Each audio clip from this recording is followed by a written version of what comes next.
Hey everyone, you're tuning in to Kopi with Wawan, a podcast interview series that brings different ideas together which aims to inspire people to look at things through a new lens. My name is Rizwan aka Wawan Yakawan. I'm a content creator and filmmaker who's interested in building ideas with the local and global community that I've been blessed to be a part of. Join me as I talk to people from all over the world about how to bring together ideas such as culture, tradition, faith, films, and the creative process to create an impact and better enrich our understanding of the world we live in. Today's guest is Naif Shazili, a PR publicist from Arif Communications. In this episode, we're discussing the concept of finding happiness. The pursuit of happiness is something that's been a part of humanity since the dawn of time. However, with all our technological advances today, the subject has become even more relevant. Thank you for tuning into this episode, where Naif and I discuss deeper into how one navigates in finding their happiness in our modern day. I hope you guys enjoy it. Nice. So how long have you been in PR, dude? I've been in PR for... I can't say now. I mean, quite a number of years. Quite a number of years, Yeah. In that sense. Okay. You started about, correct me if I'm wrong, about 5-6 years back? That's right, yeah. You with a bigger I was in agency, a big agency right? and now in a more boutique agency. Yeah. So how did you know, we're going to the topic for today, which is basically how do you find happiness, you know? It's That's a big topic. That is a big Yeah. topic. It's a very big topic. So I'm going to start the session today with, were you happy when you were now? Happy? Wow, that's a... Were you happy? Yeah. Yeah, Do you feel happy, man? Like right now I am. Because you're with me, Yeah, right? I'm with you right now, right? So, you're I'm thinking gonna like... give a really brief answer, right? Sure. Well, basically the question is, am I happy, right? Yeah. I guess I am. But I always believe, this is something that a deep hidden truth that I've always acknowledged, right? Okay. That, making happiness as your main goal is very unstable, because our emotion, in your daily life, you go through all kinds of emotions and feelings and whatnot, and happiness isn't something that's permanent. You're bound to face challenges and difficulties. I'll be interested to know about what's your take on that. Are you saying it's fleeting? Yeah, Without, obviously, like, yeah. okay. You know, the concept I really love by in Buddhist teachings, right, is that our consciousness is like the sky, and all the emotions that come and go are like the clouds that come. Holy shit. And then it disappears. So happiness, anger, Right. envy, jealousy, whatever. So they come in like a cloud and then they disappear again. And our problem is that we attach ourselves to that emotion, thinking we're an angry person, we're an envious person. But what else if you're just pure consciousness? What if we're just pure What do you think about that? consciousness? Okay. So It's a fascinating insight, right? It is. Yeah. Like I've read here and there on Buddhist philosophies and all that. I remember actually that one of the earlier stories or a concept of happiness that was actually from you. When we were in high school, you told me a story that was quite. I didn't imagine myself being that wise. No, but you had a really good story. Remind me. Yeah. Okay, so the story goes is that that your brother was in a room and there was like an exercise that he had to do. And the exercise asked, everybody in the room, like, what was it that they wanted out of life? And I think your brother answered by saying that he wants eternal happiness. Everybody else was saying they want a car, they want this, they want, all sorts of stuff. And I just, that story somehow stuck with me, dude. And especially now that we all have a bit more time to kind of like reflect, and especially, just a bit of a rewind was during the MCO, this whole COVID thing, whole COVID thing, and I think unlike the rest of the world, Malaysia we were in a lockdown. You know? Remember, nobody could go out. That's true. Yeah, we can't even. Dude, I couldn't even go out of Subang. For a whole month, right? And that's bizarre. Do you think this COVID-19 pandemic, right? Do you think it has made us, not just us Malaysians, right, but the whole worldwide populace more reflective and reevaluate what's important, reprioritize what's truly important in life? Here's the thing. I think that I like to think so, but I don't know what the reality is. Dude. You know what I mean? Which I like to think that everybody. But it's crossing everyone's minds, It right? is crossing everyone's mind. And don't get me wrong. I think some of us, like yourself and myself, we're very privileged that we could sit down and think about this. Because some people, they don't have that luxury, nor do they have that privilege, and that's also it's a perennial thing because philosophers from day one, right, have thought that all this highbrow stuff, all this over intellectualizing, if I'm saying that right, is the privilege of the philosopher, as in the guy who has the time to do all this. There was a saying though. I'm trying to recall it right now. There was this saying about about how like the philosophers or something like the wanderer rests for everyone else. Yeah, but that's a good way to put it. So that was just like, oh wow, okay. He's thinking on behalf of everyone else. He's thinking on behalf of everyone else, right? You know, so Yeah. that's pretty interesting. Okay, so in your own words right now that you've mentioned Buddhist philosophy Right. and like being attached to stuff. Do you Yeah. think personally you're attached to things? You know, I would be lying if I say I didn't. Okay. Right. I think we all are to a certain extent. All right. But based on the readings I've done throughout my Yeah. life, right? If there's one unifying theme between all philosophies, whether classical philosophy to religions, Sure. is that Sure. material things won't bring you happiness. What's your what's your take on that? And do you like in the 3 decades of your life that you had, and you have the what- 30, in- yeah, I had to mention the 3 your decades, 3 right? series, Yeah, right? the 3 series. Do you think that that's a truth that we all have to grapple You know, with eventually? I don't know, man. It's a bit of a yes and no, you know, honestly. Yeah, because will I say, okay, I would say that, I'm allowed to take you it. go ahead, bro. It's fine, don't worry. Kopi Wawan. It is Kopi Wawan. So, you know, we're a bit more relaxed Yeah. even when we're talking about like Sorry about deeper, that. deeper stuff, right? But, okay, so here's the thing, that you've mentioned material things won't bring us happiness. And to a huge extent, I agree with you. I completely agree that, you know, material things don't bring us happiness. But the thing is, when you make a statement like that, most people think that what we're saying is to live like saints or hermits, to let go of the material world, like entirely, which I don't necessarily agree with that, you know. I really think that there's a huge part of us that should engage with the world, engage in trade, Sure. but, you know, you have to learn to be kind of detached, you know. Yeah. So when you engage with the world, for example, right, do you think that, you know, are you attached to stuff, or do you feel that, you know, you're I definitely am. Yeah? I think I definitely am. And back to the story So- about so- yeah. you just shared about your brother, right? About my brother. Yeah. Sorry. No worries, yeah. I think the bigger explanation to that whole analogy, that story, is that a lot of people don't want cars or houses, or maybe, I mean, don't get me wrong, certain things people do require those things, but I Yeah. think the underlying motivation is that they want respect, they want acknowledgement, and the problem with the modern condition Oh. is that a lot of our material needs are being met, but our psychological needs aren't being met. Hence, all these mental disorders, this depression. But I guess that's delving too much out of the topic, right? But relating back to happiness, yes, you do feel attached to a lot of material things, and the whole capitalistic system, Right. has made us believe or convince ourselves that we need more stuff to be happy.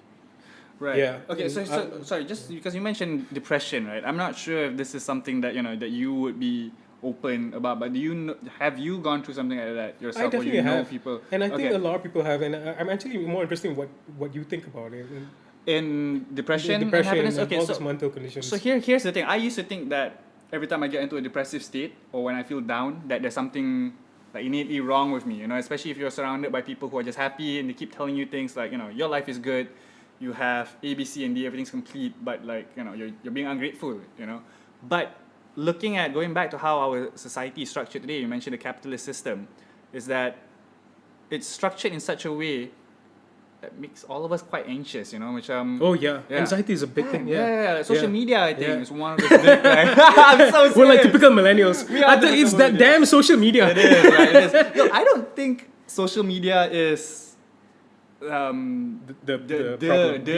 problem, right? Yeah. You can't reduce it to that. No, you It's can't just reduce that, it, yeah. but I think that it has Contributed somewhat, right? contributed, and it has aggregated the human, that Sure. part of the human condition. Yeah, you know? it's a. I love this quote. It's a somewhat of a meme, but you know, I mean, if there's truth in that meme, it's the truth. And basically, what the meme says is that social media plays you the highlight reel, but not the blooper reel. Not the blooper. Yeah, reel. Oh, so you're wow. gonna see all the highlights of someone's Right. life, right? But Right. you don't see all the behind the scenes Okay, stuff. so this is So yeah, I okay. agree with what you Okay, yeah. okay, it's up to you. You're what do making you- all these. We are on the same track. You know? And, Alright, yeah, okay, this, so have you looked at somebody's social media and felt jealous? You don't have to be. I mean, like, I don't no, know. that's a. I would be lying if I said no. So I mean, that's yeah. that's a. I'm pretty sure you gone through the same. I have felt that way. I'm gonna admit, like, you know, like you look at somebody's life and you're thinking to yourself, like, oh man, Yeah. I'm like not in a good place. In fact, have you seen anyone post anything bad. Anything No. all there. No, and do you blame people for not doing Yeah, it? why right? would you Because- want to say that? Yeah, Hey, because look, I'm having mental problems. yeah, the first I thing. mean, even if you have, like, you'd be concerned about that person, right? Yeah. It's true. It's so true, right? And nobody wants to be around you. Yeah, you know it's, what a, I mean. it's a negative Nancy. Exactly. Okay, I'm depressed as it is. I don't want to be. I don't wanna be, yeah, But yeah. you know, just talking about this stuff already makes me sad, because yeah, it's a very depressing. I mean, that's the thing. That's the deep. I guess that's a deep, profound realization that every sage since time immemorial have come down to, which is that this life isn't perfect, and a lot of our older generation understood that life is tough, so they adjusted accordingly. Whereas our generation, being spoiled with all these material things, thinks that life is going to be a walk in the park, Okay. and we crumble when we realize that life is actually much harder than we think it was. Oh my goodness. No, you know what? You're so right on that point, right? Or maybe Because, I'm overgeneralizing. Do you no, think I that mean, like- that's a stereotype of millennials? I have some friends who are very upset with that narrative of millennials, because I Right. do agree and think that we have contributed a lot to, Right. there were some problems from the boomer generation Hmm. that I think we have definitely fixed, and we shouldn't beat ourselves up too much for it. Then there's definitely stuff that we've progressed from the millennial period of time, but I do agree to an extent that a lot of us, including myself, that we thought that life was gonna be, like a breeze. Yeah, a and breeze. turns out that every time you hit, a slight tough punya situation, you think, and then you suddenly feel sorry for yourself. You suddenly Yeah. feel like, oh my god, why is this happening to me? Right. Why is this? Like, there's almost like a sense of entitlement. Yeah, that- that's a fantastic word. Yeah. Entitlement. Yeah, so do you think entitlement? No, I and would be more happiness, interested like, to know why do you think that's a sentiment that our age group is feels rather. entitled? So I have a feeling. Whereas how our parents were more. They didn't crumble under the pressure, to say the Maybe least, right? it's just, So our parents' generation, yeah, I mean, they don't mind telling you that they walk so and so kilometers to school. It's they true. face the It's true. communist threats. We're gonna go down. We're gonna go down I mean, that path, I don't know. yeah. I don't know whether you heard the typical Malay stories from our grandparents' generation. Yeah, the They ate grandparents. ubi kayu. No, and the famous story, dude, from my family was Yeah. that my granddad on my mom's side actually has like a scar from like the Japanese Wow. days. Like yeah. Wow. So Yeah. you grow up listening to that, and you're like, oh my god, it's so surreal, because I grew up with Sega and PlayStation.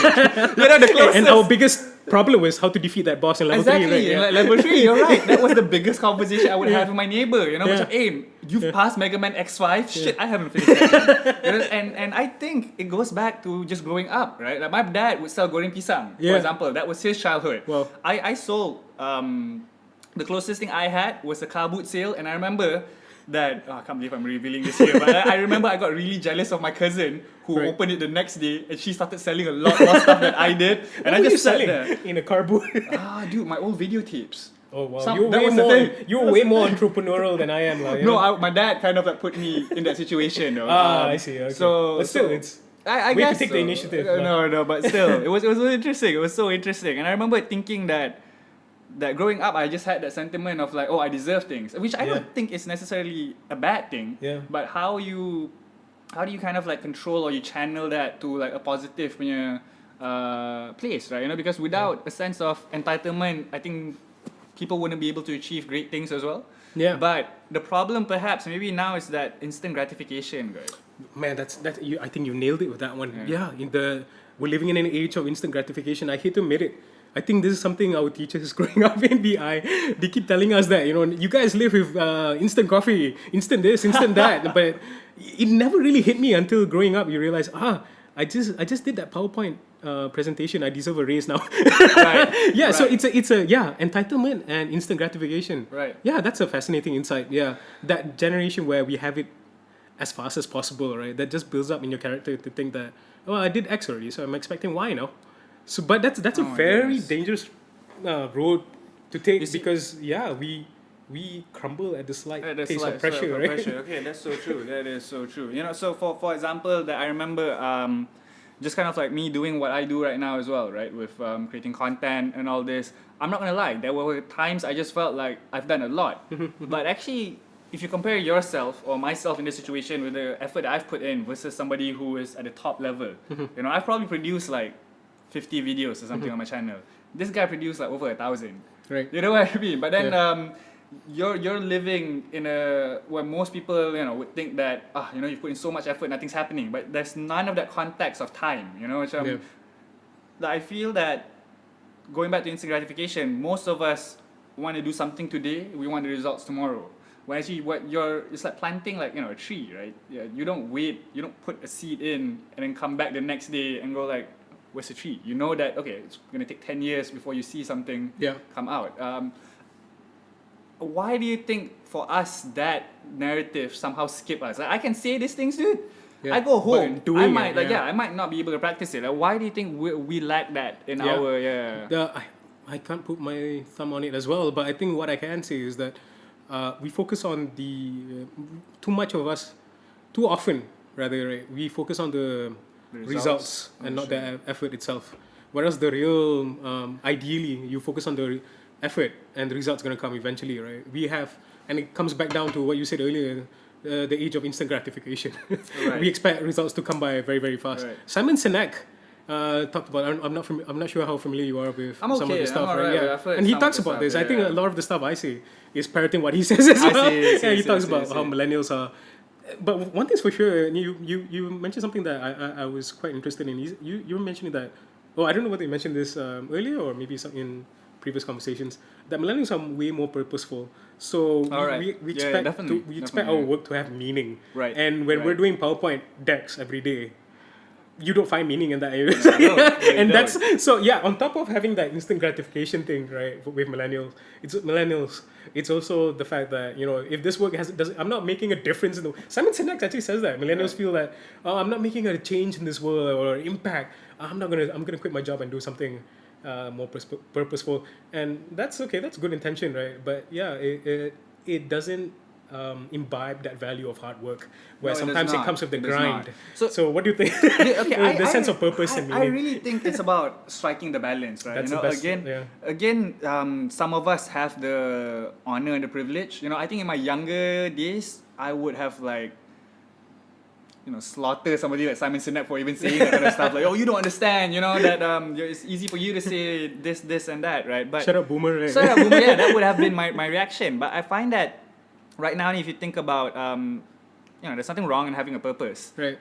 If you feel like that, I need a purpose in what I do, obviously that's great. But at the same time, there's also that concept of patience and, enduring the tough times, right?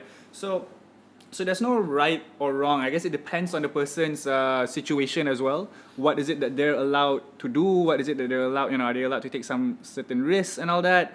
But there is also, one of the things that I noticed that, we get caught up in is the whole keeping up with the Joneses. Yeah, that's definitely a thing. Yeah, the story that you related about my brother was basically that, right? Yeah. It was like, because I need to buy this car because everybody's driving this car. Yeah. So this is how everybody's buying a house, so I got to buy a house. Yeah. So right?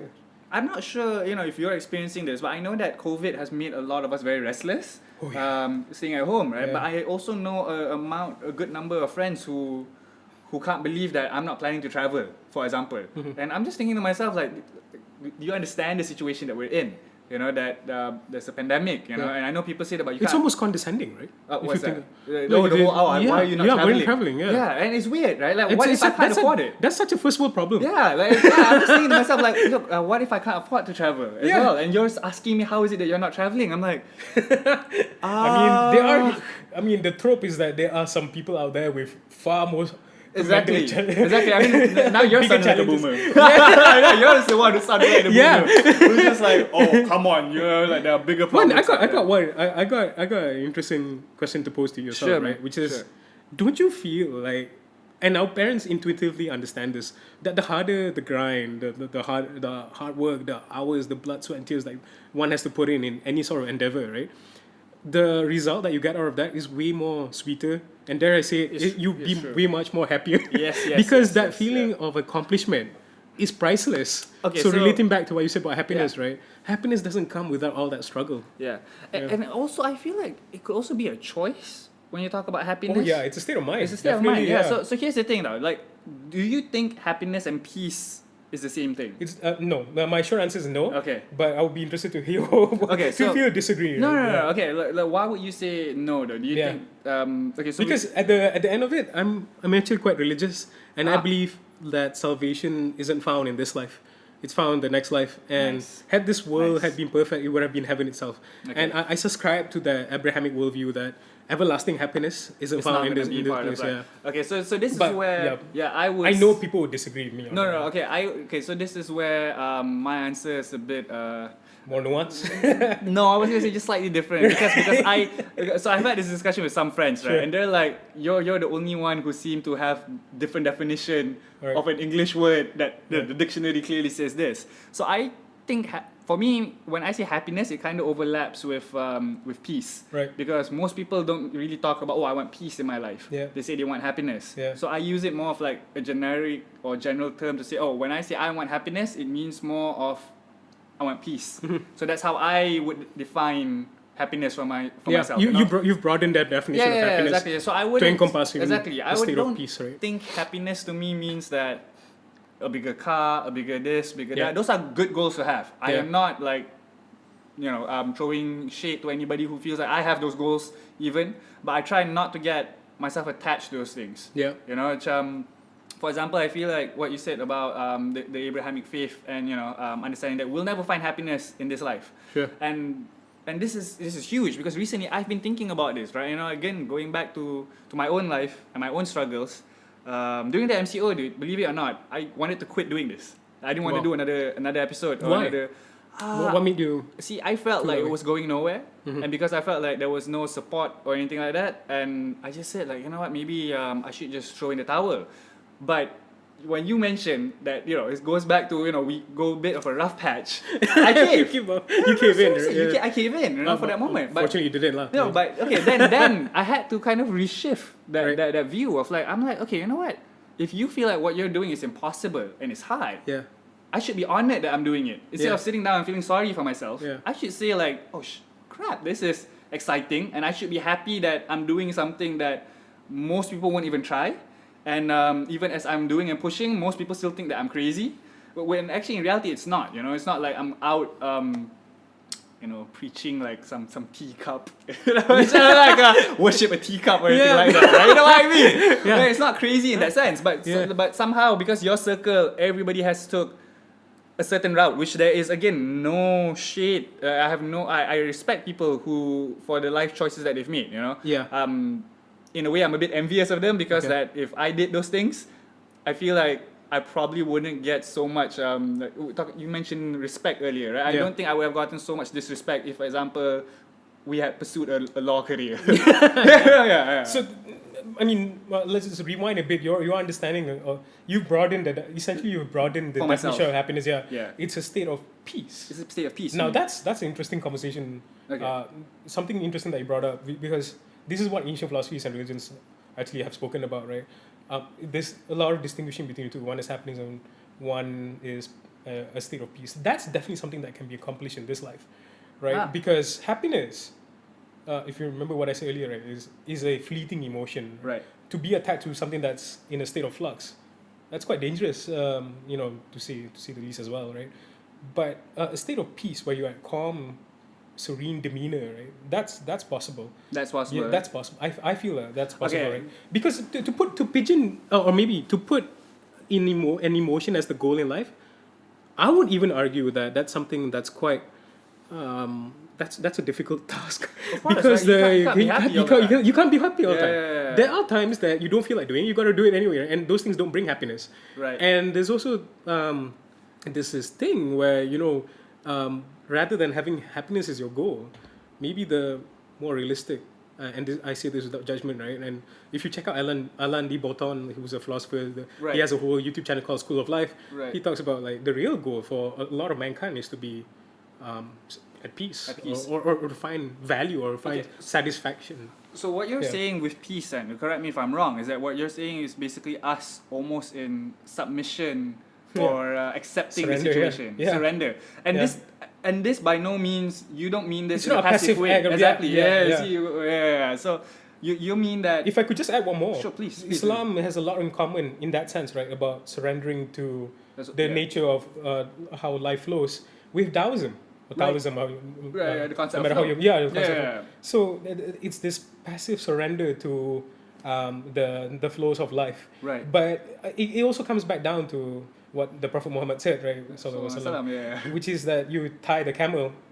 You believe in you surrender to God, but at the same time, you tie the camel as well. Tie the camel. You tie Look, the camel, yeah. I love that story or that analogy. Yeah. You know, because somebody asked him, right? There was a whole narrative. It was, what do I do? Do I trust in God? Trust in God. Yeah, do I trust in God? Yeah, that's or what I was do looking for. Yeah.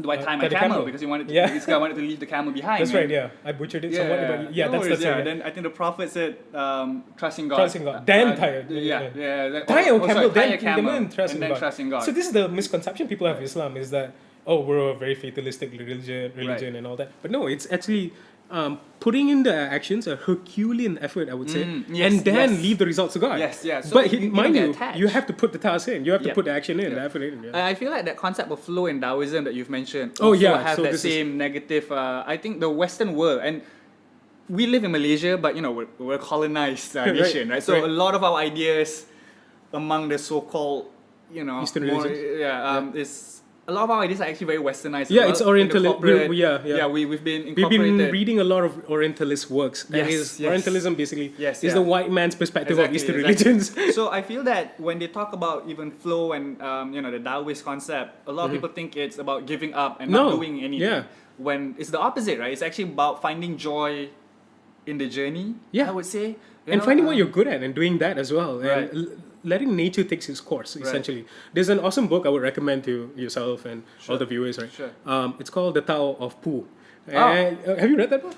I have not. Actually. But you heard about it, right? Of course. So he's in that who's book, it by? Benjamin Hoff, if I'm not mistaken. So it wasn't by. We can put it maybe in the link section. Okay, sure. Yeah, but the book basically talks about Taoism, but what's fascinating about this book is that he says that Winnie the Pooh, the bear, right, is the perfect Taoist sage. Because nothing actually bothers him. He lets nature does its magic and does its work. And I really recommend that you read it as well. And he has that, what Taoists say, the uncarved block. It's almost like a simple-minded, naive way of approaching life. But yeah, I think it's almost like a stoic kind of. Almost. But it's also on a very disattached to the turmoils of life, I would say. But that doesn't mean that we're not concerned. It's just letting nature take its course. Okay, so here's my big, like a tiff with that concept, right? Sure, you can tell me like, COVID happened, this happened, you've lost that project, that we were working so hard, and just be calm and just be, and sometimes I'll just feel like giving you or that person who says that the finger of how could you tell me? Is that how you really feel? Well, no, not. You know what I mean. Yeah. But so I think what I want to say is that really it's more of how do you detach yourself from these situations? How do you really find what are the practical steps here? Because I've always felt that the Taoist says this. Prophet Muhammad said that, and sounds nice. But in reality, it's way more harder. Yeah, like for me, like it's easier to say, but it's harder to do, right? I care about what happens. Yeah. I care about this, and that. And I was just saying that although I working on shifting my own narrative of life and how I view happiness, how I view my own journey, but there will be days that I'm just super angry about stuff. That I'm just super like, how could this have happened? And what are the steps you would say that I don't think I'm qualified enough to speak to give you any advice especially when we're at the same age. Had it been like at least someone 5 years or even I don't but what I can say pretty much is that these character changes or breaking habits and having a different attitude towards life is something essentially, if you think about it, that's why these religions come down to, is to teach us how to live life, right? Sure. Philosophy in the ancient understanding of the word is a love of wisdom, and the love of wisdom leads to a life of practicing wisdom, right? Okay. So, but one thing I'll do mention though, and again I'll be interested to hear what you think about this, right?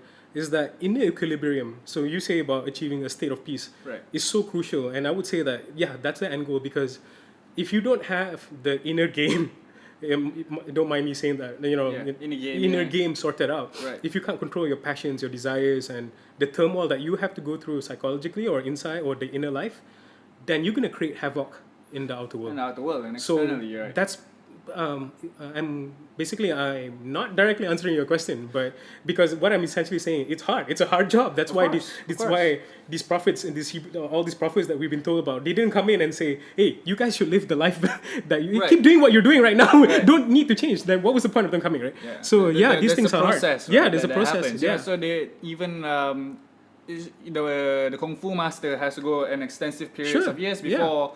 It's what that they almost, do looks natural. and this, right? Joseph Campbell, the mythic, hero's journey. hero's journey and all that. The inner battle is the real jihad, in fact, right? In Islam, right? So that's the real hero's journey. That's a real hero's journey, the inner change. And and one thing I'll just like to stress is that if you don't, I'm not gonna sound like Jordan Peterson, but if you don't kill the dragon, right, which is in Islam, it's like a representation of the nafs. If you don't kill the desire, the ego, which is a whole other discussion altogether. Yeah. But if you don't have your inner game sorted out, you're gonna, if you want to use a modern parlance, it's self-compassion lah. It's all that Brené Brown, all that Oprah Winfrey stuff. Nice, but I really believe in that. And what do you think? Like, if you don't sort out your inner turmoil, you're gonna create havoc in the world. Do you know, like, I don't know whether you know this, but Hitler was rejected into art school, and I believe, and then look where the joke is that never you know what happens to an upset artist, right? An artist who can't make it in life. Please keep doing this. don't let anyone tell you no. Get to a dark place. Oh, dude, that's a fascinating thing. You said a disgruntled artist. You used the word disgruntled. No, you said disgruntled. I said dissatisfied. Dissatisfied artist. Because disgruntled artist. This guy's gonna create havoc. He's gonna create havoc. No, you're right. But my point being that you gotta sort out that inner game. And that's the most important thing if you think about it, and that's a tough bit because we're not really taught to do that, right? And here's the thing, I feel like I have gone through a big chunk of my life trying to control my outside world. I always thought that it's about, I'm not where I'm at because I'm not skillful enough in this aspect. I'm not good enough in like my writing or this and that. In reality, I realized that no, as I said, I'm too chaotic. Even when I look calm inside I'm actually like thinking about so many things. And disperse, right? And disperse. And when I'll give you an example, I'll be very honest. Sometimes I'm like writing something and nobody's meant to even read the stuff I'm writing down. But I'm thinking to myself like, will this make like a good Instagram caption? What would somebody think about this? You know? You don't have the right intentions, right? No, exactly, right? So that's I feel like that is a problem. That there's none of that. What we lack today is the concept of intention. How do you find back that inner balance, right? And that's, I think, where it separates us. Even modern day today, there's this concept of flow, not even from the Taoist state, but they talk about flow in a sense of being in the zone. Being in the zone of what you do, the work. Meaning you're not thinking about, will this win me an Oscar? You're just thinking about on the work itself, the task at hand. Exactly. Right? And we've lost that. We've really lost that, and everybody wants to be elsewhere. You would sit down in a mama with your friends. I know, again, we sound like that's boomers, such but we're also on our fascinating point. And being in the zone, living in the moment. And I love this quote I read somewhere, and I think someone has told me, I can't remember now. But basically that, if I'm not missing, Sri Vivekananda said this. He's a Indian mystic, I think late 19th century. He said that people in sports, people playing sports, are way closer to God than people in prayer. Dude. Okay, you know what? Because they're in the present state. You know what's insane, right? And it sounds crude. No. But when you think about it, that is so true. When you play football, you play basketball, or whatever, right? Or you're playing a computer game, you're such in the zone, and that's exactly the state of mind you would need during your prayer. Because we could be praying and thinking to ourselves like, did so and so saw me cry? What am I gonna do? No, seriously, right? Sometimes you're like in a state, and you're like, somebody passed by, like I better look like I'm like really in the zone. Yeah, of course. And these thoughts, it haunts us, and that's what you're fighting. And now that you've mentioned sports, I've actually heard this parkour guy, Daniel Ilabaka. He actually said that with parkour, he's found his relationship with God. Wow. Well, so all the more power to him. And I think that being in that state, that's why physical activity is so important. That you have to get find lost in the state of just where you are. You know what's funny? It's almost like in a trance-like state, right? It is. It's in a meditative state, right? And you would think that you get to achieve that through I mean that's what you're supposed to achieve through your state of prayers and whatever. But you know what's funny? I found that state when I ride motorcycles. I finally get Really? it. When you ride motorcycles, the feeling that you get when you ride motorcycles, just being in control of the machine and not having a care in the world about what to eat next or, or what am I gonna do? You're in that lost in that state. But one thing I'll just add one more thing, right? Is that the concept of being in the moment is actually found in all the major religious teachings. Okay. I don't know whether you've heard of this modern philosopher. His name is Alan Watts. He's a big proponent of Oriental. I love Alan Watts. I think Alan Watts is like...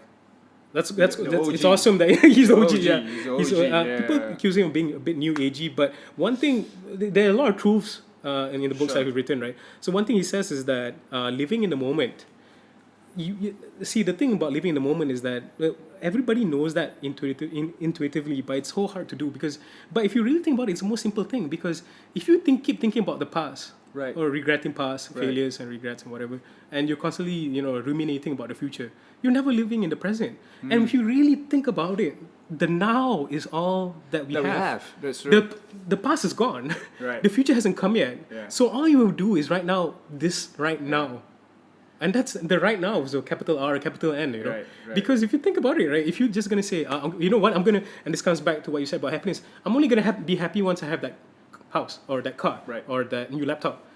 But once you have those things, you're just going to say, only I'm going to be happy once I have the next thing or the next thing. And the next. But the inner when peace, do you, the path to the ultimate now with a capital N is at this very moment. And believe it or not, it's actually found in all the major religions. Right. I'm gonna quote the great master Wu Gui. Wait, who's that? Kung Fu Panda. Oh, Kung Fu man, I'm so Panda. lost, man. It's fine. Okay, no, it's fine, I'm, right? yeah, I get it. Yeah, I'm quoting a turtle, right, from an animation, right? But no, but the exact quote, he says, now is a gift, which is why it's called the present, right? Which I'm like, it's cheesy, but it's true. It's true. Yeah. It's true. I get it. I'm quoting a turtle animated character, but wisdom. Turtle. He's a turtle, right? Yeah. The like wisdom is the lost property of the believer, though. That's a quote I love. You love that from our tradition, right? So wherever it's found, even in a children's animated show, right? Right. It's if it's true, it's true. Yeah. No. Some people would talk down on. They think like, oh my god, it's a children's animated show. There's nothing serious about it. I'm like, the third Kung Fu Panda was brilliant to me. I thought the first and the third one. I have not watched the third one, but you have not watched. Okay, because the second one I remember was a bit so-so. Okay. So I don't blame you for not watching the third one. But I remember the third one had like another strong spiritual element as well. That it goes back to like being self-sufficient and like and like believing in yourself and being okay. So going back to us just having happiness and not being very disgruntled in the present moment, I think gratitude plays a big role. And I'll be very honest with you, dude. Like I have and when I say gratitude, I mean like really, really be grateful for what you're doing. For example, being grateful that we're drinking coffee and talking about the concept of happiness. Yeah.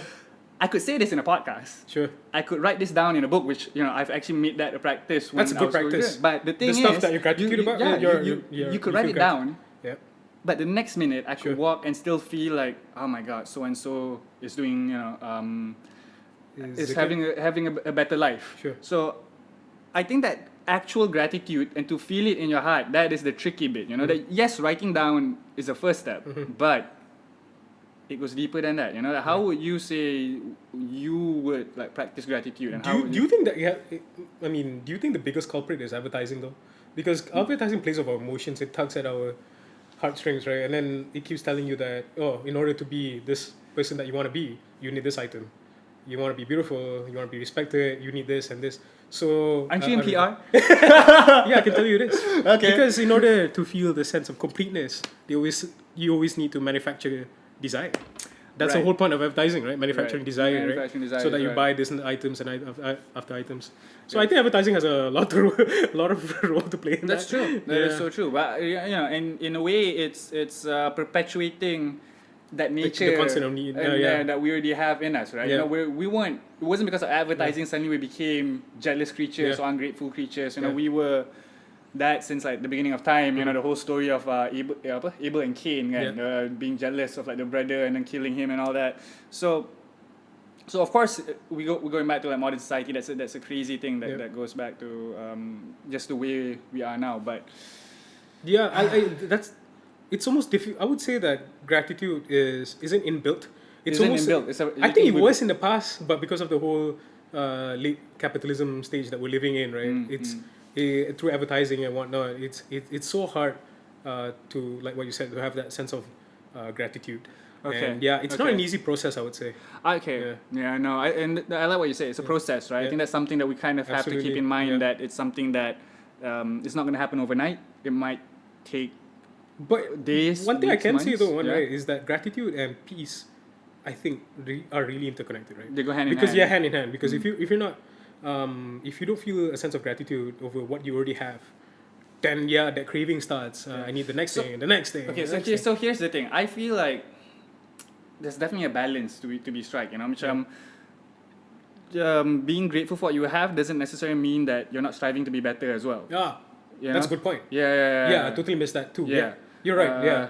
And that's That the doesn't mean difficult bit. that you stop accomplishing things Exactly. or you work harder Exactly. or whatever, right? You just need to appreciate what you have, but at the same time also work hard for your next sense of Yeah, I think person. Imam Ali said this quite beautifully. It was that quote about about possessing the world. It doesn't mean that you don't own anything, right? It just means that nothing owns you. That's And- brilliant, right? and It's that's- mind blowing stuff. Yeah, and It's harder to it's do. hard. than It's say, really hard, dude. Like it's it's almost like you have this two. Can I ask you one opposing thing though? things. Something What's that? interesting. Sure. What's an item that you feel you're really attached to? That you really think that Yeah. it owns you rather than you own it? I right? honestly don't think it's an item. Okay. Personally, for Great. me, Yeah, what I is think it? it's people.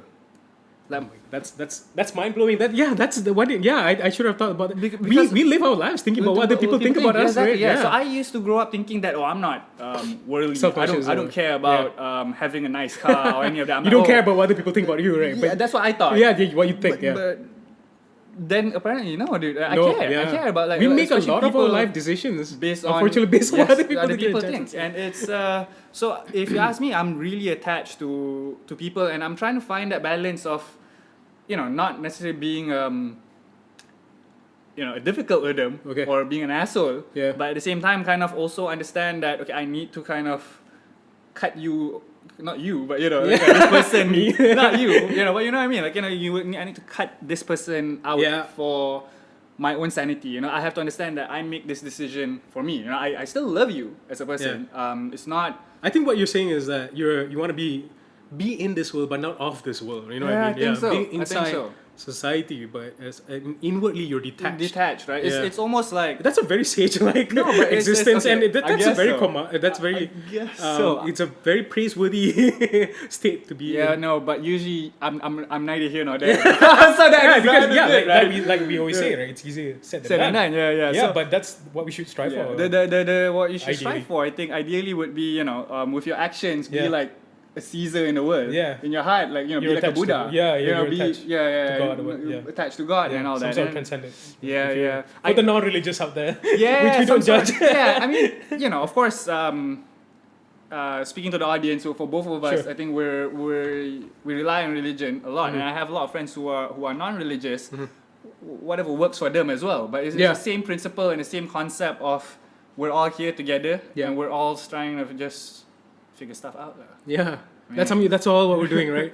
We're figuring the stuff out, right? As we go along. It's existentialism. It's true. So I'm not sure if the audience gain anything from this podcast. I mean, but somehow of enlightened. course, hopefully we'll ask more questions. Probing life's questions. With for with a cup of coffee. we have a cup of coffee, of course. We have that. And just right before we wrap up, I think Naif has a few words that he kind of wanna share to the audience. So Naif, please. So we're myself. I'm actually in public relations. So if you're ever looking out for any sort of public relation needs, you can check out our website. It's called Arif Communications. We're a boutique PR agency. We handle media relations, branding, you name it. This if you're ever episode interested. is sponsored by Arif Arif Communications. No, it's not like that. And We're actually in your office. right. This is we're We're in your office, man. We're in this humble office. Nice. Yeah. Nice, So if you're ever looking out for PR, do drop us a line, or if you're curious about what we do, we can have kopi. Yeah.